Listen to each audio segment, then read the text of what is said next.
వైఎస్ఆర్ జిల్లాలో అవినాష్ రెడ్డి పిఏ రాఘవరెడ్డి ఇంటికి పోలీసులు వెళ్లారు. స్టేషన్కు రావాల్సిందిగా రాఘవరెడ్డి కోరారు. నోటీసు లేకుండా విచారణకు ఎలా వస్తామని రాఘవరెడ్డి ప్రశ్నించారు. అయితే ఇప్పటికే రాఘవరెడ్డిపై ఎటువంటి చర్యలు తీసుకోవద్దని హైకోర్టు ఆదేశించింది. మరింత సమాచారం మా ప్రతినిధి శ్రీనివాస్ అందిస్తారు. శ్రీనివాస్, వైఎస్ఆర్ జిల్లాలో అవినాష్ రెడ్డి పిఏ రాఘవరెడ్డి ఇంటికి పోలీసులు నోటీసులు ఇచ్చి వెళ్ళినట్టుగా తెలుస్తోంది. పూర్తి అప్డేట్స్ ఏంటి?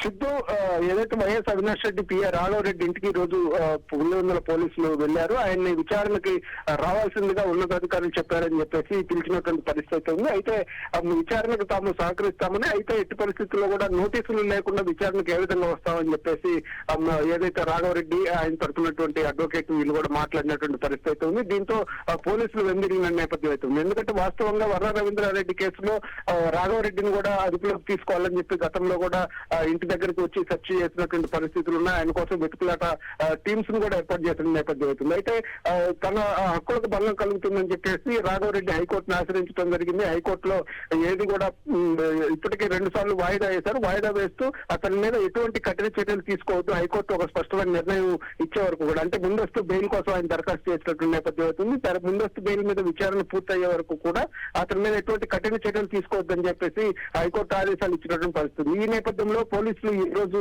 రాఘవరెడ్డి ఇంటికి వెళ్లి ఆయన్ని విచారించాలి, పోలీస్ స్టేషన్ కి రమ్మని చెప్పి కోరినటువంటి పరిస్థితి ఉంది. దీంతో విచారణకైతే తాము వస్తాం కానీ నోటీసులు ఎటువంటి ఏమీ లేకుండా, కాగితం లేకుండా ఎట్లా వస్తామని చెప్పేసి ఆయన ప్రశ్నించిన నేపథ్యంలోనే పోలీసులు వెనుదిరిగి వెళ్ళినటువంటి పరిస్థితి స్పష్టంగా కనిపిస్తుంది. సిద్ధు. ఓకే శ్రీనివాస్.